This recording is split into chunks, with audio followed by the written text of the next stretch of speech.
बर्फीले रेगिस्तान में फंसा एक पायलट जिंदा रहने के लिए करता है संघर्ष, लेकिन कुदरत उसे देती है एक और चुनौती। क्या वह जिंदा बच पाएगा? देखिए, इस कहानी में हमारी कहानी शुरू होती है एक विशाल बर्फीले इलाके में, जहाँ एक पायलट ओवरगार्ड अपनी दुर्घटनाग्रस्त विमान के पास फंसा हुआ है। चारों ओर बर्फ और सन्नाटा है और उसकी उम्मीदें धीरे धीरे धूमिल होती जा रही हैं। हताशा में वह बर्फ पर एक विशाल SOS लिखता है, उम्मीद में कि कोई उसे देख लेगा। उसके पास नक्शा नहीं है तो वह अपनी किताब से एक काम चलाऊ नक्शा बनाता है। समय बीतता जाता है और उसकी चिंता बढ़ती जाती है। रेडियो भी खराब है तो वह किसी को बुला भी नहीं सकता। अगले दिन भूख से बेहाल ओवरगार्ड बर्फ के नीचे मछलियां पकड़ने के लिए जाल बिछाता है। चमत्कारिक रूप से उसे ढेर सारी मछलियां मिलती हैं। वह 2-3 दिन वहीं बिताता है, हर सुबह मछली खाकर और अपनी सिग्नल मशीन लेकर ऊंचे स्थानों पर जाकर सिग्नल भेजने की कोशिश करता है, उम्मीद में कि कोई उसे पकड़ेगा। वह अपने नक्शे पर उन जगहों को भी मार्क करता है जहां वह गया था। 4-5 दिन बीत जाते हैं लेकिन कोई नहीं आता। ओवरगार्ड हर दिन उन पत्थरों से बात करने जाता है जिन्हें उसने रखा था। एक दिन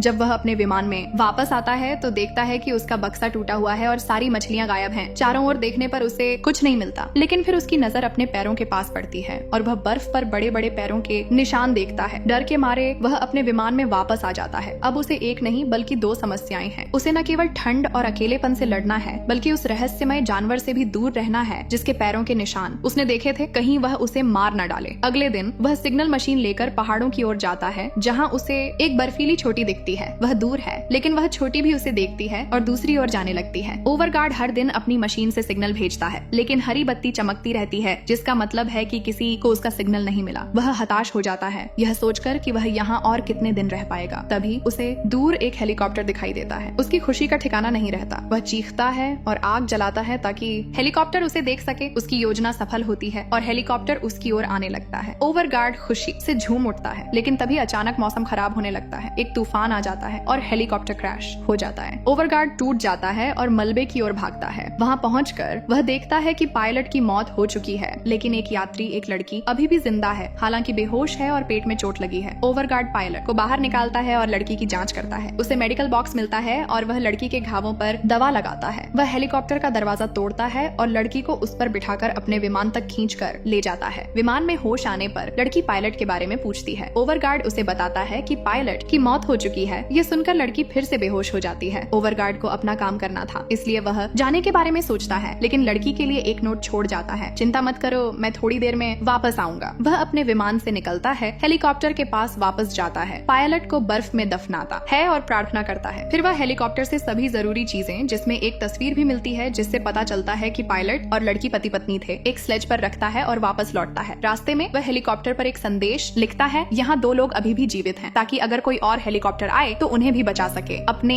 विमान में लौटने पर वह लड़की के घावों को फिर से ठीक करता है। उसे यहाँ आए 1 हफ्ता हो गया था और वह अकेलापन महसूस कर रहा था। वह अपने बनाए नक्शे को देखता है और पास में कुछ बचाव बिंदु भी पाता है, जिसका मतलब है कि जहाँ भी वे जाएंगे उन्हें बचाया जा सकता है। अचानक मछली पकड़ने वाला जाल हिलता है और वह देखता है कि एक बहुत बड़ी मछली फंसी है। सामान में कुछ नूडल्स थे जिन्हें वह मछली के साथ पकाता है। बहुत दिनों बाद उन्हें गर्म खाना मिलता है। वह लड़की को भी थोड़ा खिलाता है, लेकिन वह अभी भी ठीक से खा नहीं पाती। ओवरगार्ड फिर से अपनी सिग्नल मशीन लेकर दूर चला जाता है, लेकिन अपनी विमान पर भी नजर रखता है। कुछ और दिन बीत जाते हैं और लड़की की हालत दिन ब दिन बिगड़ती जा रही है। मेडिकल बॉक्स की दवाएं भी असर नहीं कर रही हैं। सारी स्थिति को देखकर ओवरगार्ड पास के बचाव केंद्र पर जाने की सोचता है। उसने बहुत सारी मछलियां जमा कर रखी थी, पानी और अन्य जरूरी सामान भी स्लेज पर रख लिया। वह लड़की को अपने स्लीपिंग बैग में डालकर स्लेज पर बिठा देता है, क्योंकि वह उसे भी अपने साथ ले जा रहा था। आखिरी बार वह अपने विमान को देखता है और फिर स्लेज की रस्सी को अपने पेट से बांधकर चलना शुरू कर देता है। रास्ते में वह लड़की की चिंता करता है, उसे पानी पिलाने की कोशिश करता है ताकि उसकी हालत और खराब न हो। वह जानबूझकर उससे बात करता है ताकि लड़की अकेलापन महसूस न करे। दिन ढलने लगता है और वह बहुत थक जाता है, इसलिए वह बर्फ की गुफा बनाता है और वहीं आराम करता है। फिर वह फिर से आगे बढ़ता है। यहाँ बहुत ठंड थी और स्थिति बहुत कठिन थी, लेकिन इस मुश्किल समय में भी वह लड़की का ख्याल रख रहा था, जो एक कठिन काम है। थोड़ा आगे जाने पर उसे एक पहाड़ी दिखाई देती है जिस पर चढ़ना बहुत कठिन था। वह इस पहाड़ी को देखकर आश्चर्यचकित हुआ, क्योंकि नक्शे के अनुसार उनके रास्ते में कोई पहाड़ी नहीं थी। उसे संदेह होने लगा है कि वह गलत रास्ते पर आ गया है। जांच करने के लिए वह ऊपर जाता है और देखता है कि आगे का रास्ता पूरी तरह से साफ है, तो जाहिर है वहाँ से आगे बढ़ना आसान होगा। इसलिए वह सबसे पहले अपना सामान खींचकर ऊपर ले जाता है, और जब वह लड़की को स्लेज के माध्यम से ऊपर ले जा रहा था तो वह बार बार नीचे आ रही थी, क्योंकि वजन भारी था। वह उस पर चढ़ने की बहुत कोशिश करता है, लेकिन असफल रहता है, जिसके बाद वह वहीं बैठ जाता है और रेस्क्यू पॉइंट पॉइंट पर जाने के लिए दूसरा रास्ता बनाता है। उन्हें यह भी चिंता थी कि इस सड़क से बचाव स्थल तक जाने में 2 दिन लगेंगे, लेकिन अब जिस नए रास्ते से वह जाएगा उसमें 5 दिन लगेंगे। तनाव इस बात का था कि खाना भी कम मिल रहा था और बच्ची की हालत इतनी खराब थी कि उसकी मौत भी हो सकती थी। लेकिन इसके बावजूद वह हिम्मत रखता है और फैसला करता है कि चाहे कुछ भी हो जाए वह इस नए रास्ते से ही जाएगा। जिसके बाद वह अपना सामान नीचे उतारता है और इस नई सड़क पर चलना शुरू कर देता है। थोड़ा आगे जाने पर उसे एक गुफा मिलती है जहाँ वह रुकता है और खाना पकाकर लड़की को खिलाता है, लेकिन उसकी हालत और भी खराब थी। उसका शरीर काला पड़ने लगता है, ऐसा लगता है जैसे उसका खून जम गया है। इसके अलावा उनके चूल्हे की गैस भी खत्म हो गई थी। जब उसने यह देखा तो उसकी परेशानी बढ़ गई। वह चुपचाप बैठा अभी सोच ही रहा था कि तभी किसी की आवाज बाहर आने लगती है। जब वह इसे सुनता है तो वह पहचान जाता है कि बाहर रिच है, यानी वह जानवर जिसके पैरों के निशान उसने पहले देखे थे। वह बहुत डरा हुआ था, इसलिए वह शांत रहा, कोई आवाज नहीं की। लेकिन इसी समय लड़की खांसने लगती है। इससे रिच को पता चल जाता है कि अंदर कोई है, इसलिए वह अंदर आने की कोशिश करता है, लेकिन गुफा का रास्ता बहुत छोटा होने के कारण वह अंदर नहीं आ सका। रिच इतना चतुर था कि उसने बर्फ तोड़ दी और अंदर आने का रास्ता बनाने लगा। ओवरगार्ड बहुत डर जाता है और अपने सामान में फ्लेयर गन ढूंढने लगता है जो उसे नहीं मिलती, लेकिन काफी खोजबीन के बाद आखिरकार वह उसे ढूंढ लेता है, जिसे वह जला देता है और रिच को डराता है। डर कर रिच भी वहाँ से भाग जाता है। थोड़ी देर बाद ओवरगार्ड बाहर आ जाता है और यह देखने लगता है कि क्या रिच आसपास है, लेकिन जब वह उसे नहीं देखता तो वह चुपचाप अपना सामान और लड़की को लेकर वहाँ से निकलने लगता है। लेकिन जैसे ही वह आगे बढ़ता है बर्फबारी शुरू हो जाती है। वह आगे कुछ भी नहीं देख पा रहा था,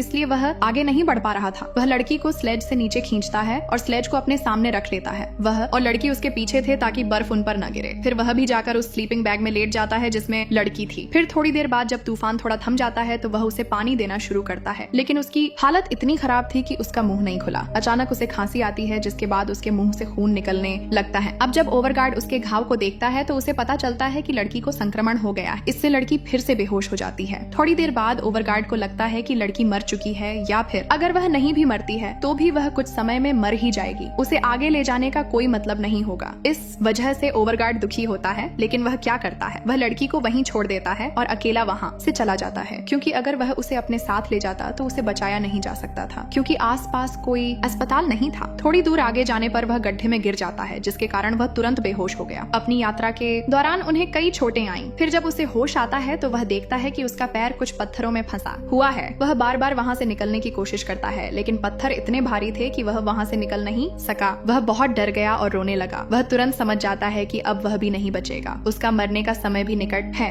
यहाँ उसे अपनी गलती पर पछतावा भी होने लगता है कि उसे उस लड़की को अकेला नहीं छोड़ना चाहिए था, क्योंकि यह संभव है कि उसे इसके लिए दंडित किया गया हो। ये सुनकर उसे एक आशा मिलती है, जिसके बाद पत्थर के नीचे से अपना पैर निकालकर गड्ढे से बाहर निकलना काफी मुश्किल होता है। उसका पैर बुरी तरह घायल था और खून बह रहा था, लेकिन वह अपने घाव को कपड़े से बांध देता है ताकि उसका खून जम न जाए। फिर वह किसी तरह उस स्थान पर वापस आता है जहाँ उसने लड़की को छोड़ा था। वह देखता है कि लड़की की हालत अब सुधर रही है, वह भी होश में थी, और जैसे ही वह अपनी आंखें खोलती है वह ओवरगार्ड को नमस्ते कहती है। इसके बाद वह बहुत दुखी हुआ और रोने लगा। वह लड़की से माफी भी मांगता है। लड़की उसकी देखभाल करती है, लेकिन उस बेचारे को बहुत दर्द हो रहा था, क्योंकि उसके पैर पर बहुत गहरा घाव था। लेकिन फिर दर्द को सहते हुए वह लड़की और सामान को स्लेज पर रखता है और फिर से आगे बढ़ जाता है। इस बार वह चाबुक का भी प्रयोग करता है। कुछ देर चलने के बाद वह अंततः बचाव स्थल पर पहुंच गया। वह स्वयं ऊपर जाकर देखता है। कुछ दूरी पर उसे एक हेलीकॉप्टर दिखाई देता है। जब वह इसे देखता है तो बहुत खुश हो जाता है और चिल्लाने लगता है तथा बचाव केंद्र पर लोगों को बुलाने लगता है। इसके अलावा वह उनका ध्यान भटकाने के लिए फ्लेयर गन भी फायर करता है, लेकिन दुर्भाग्यवश वे